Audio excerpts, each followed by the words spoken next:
Kwanza kabisa, hakuna heshima yoyote utakayoipata ya kuwa baba wa kambo. Hivi baba wa kambo unamwelewa? Ama unauelewa huu usemi?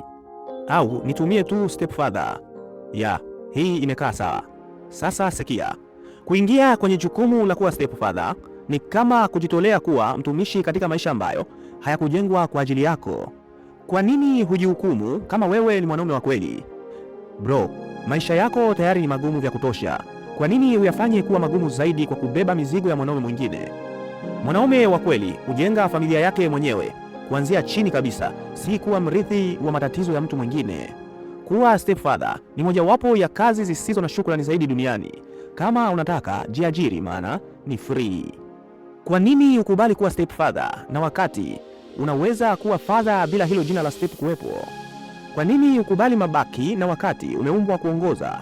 Hifadhi heshima yako brother, kwa sababu hakuna mchezo unaoanza na moja bila. Waswahili tunaita moja bila, hiyo usituhukumu. Unapomwoa mama mwenye mtoto, unajiandikisha maisha yako milele ya maelewano ya kulazimishwa. Maelewano ya lazimisha na kuungaunga yatakuandama tu.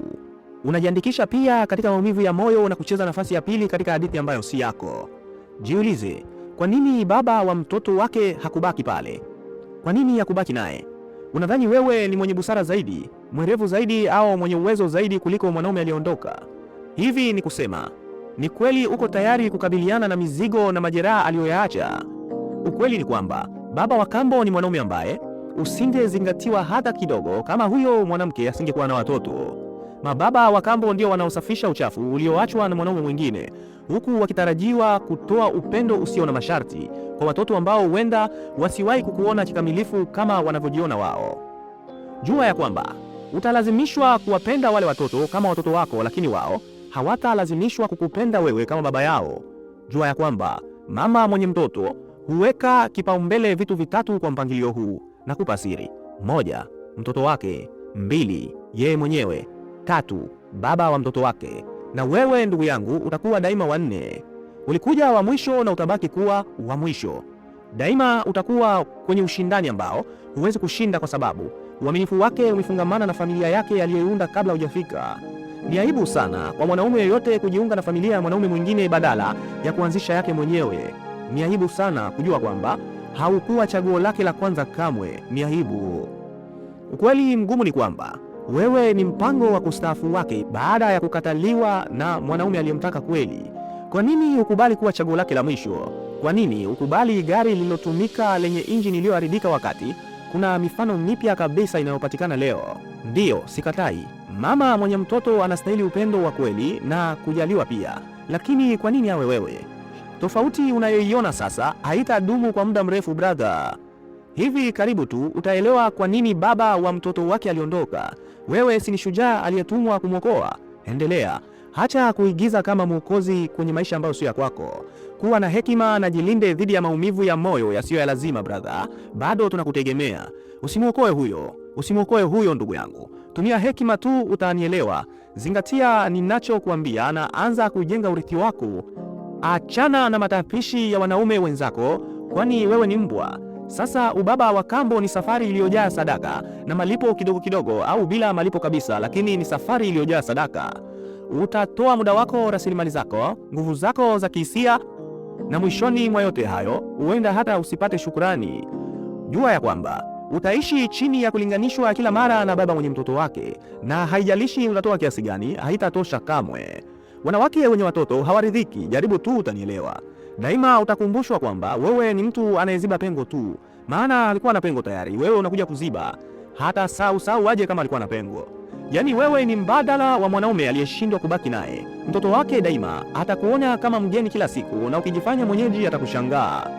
Upendo na uangalizi unaowekeza kwa mtoto huyo huenda usirudishiwe kamwe, na sio huenda, hutarudishiwa kamwe, kwa sababu kiundani kabisa wewe si baba yao. Utatarajiwa kukemewa tu, wewe subiri tu uone. Huku kutoa na kulinda hiali ni mamlaka yako, daima yatatiliwa mashaka tu. Jua ya kwamba utaishi katika nyumba ambayo uaminifu umegawanyika mara 4, na daima utaishi kama unatembea juu ya maganda ya mayai. Mzigo wa kifedha peke yake unatosha kumvunja mwanaume. Masingo mother wanajua hilo. Utalipia chakula cha mtoto, elimu na malezi yake, hilali huna dai lolote la kibiolojia kwamba huyo ni mwanao, ila kwa gharama utatoa kama mwanao tu, tena kwa kushinikizwa kwamba onesha upendo. Mahakama siku hizi zitakuona kama pochi tu. Ikiwa uhusiano utavunjika, utaondoka bila chochote, huku bado ukitarajiwa kubeba mzigo na uzito wa majukumu ya mtu mwingine. Kwa nini ufanye kazi kwa bidii, ujijenge na kuunda maisha thabiti, kisha uyakabidhi kwa mtu ambaye hakukuchagua wa kwanza? Kwa nini ukubali jukumu ambalo litakuacha choka mbaya? Waswahili tunasema choka mbaya. Bro, baba wa kambo ni mwanaume ambaye anakanyaga kwa yari mtego akidhani anafanya ushujaa. Jambo la ushujaa gani hilo? Lakini ushujaa bila kujulikana ni ujinga. Unadhani utaenda viral? Subutu. Embu angalia pande zote ndugu. Huko uliko kuna wanawake huku nje wasio na mizigo, wasio na drama na wasio na uhusiano na mwanaume mwingine. Wanawake ambao watakuona kama chaguo lao la kwanza na la kipekee. Wanawake watakaojenga maisha na wewe kuanza mwanzo, si kukukabidhi maisha ambayo tayari yameundwa na mtu mwingine. Kwa nini ukubali kidogo na wakati unastahili mengi zaidi? Kumbuka, muda wako hapa duniani ni mchache sana, so usiupoteze kubeba mizigo ya mtu mwingine. Jenga urithi wako mwenyewe, unda familia yako mwenyewe, anzisha safari yako mwenyewe. Waache mama wenye watoto na mizigo yao watafute njia yao wenyewe, maana wanaijua, usizani wanalemewa. Brother, umeandaliwa kwa mambo makubwa zaidi. Usiruhusu hisia za muda mfupi au shinikizo la jamii kukuvuta katika jukumu lisilo na shukrani. Tumia hekima, zingatia tu ninayokuambia, na usikubali kamwe kitu chochote chini ya kile unachostahili. Badilika au angamia bro, ni chaguo lako. Jua ukweli na ukweli utakuweka huru. Unapozidi kujua ya kweli, unajua ya Mungu zaidi. Unadhani inaishia hapa? Hapana.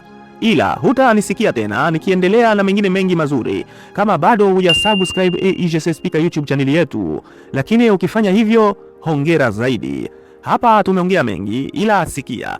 Kabla hujatoka kwenye video hii, nisikilize vizuri. Kama wewe ni mwanaume ambaye umechoka kuangalia video bila mabadiliko, basi Mission 365 ni kwa ajili yako.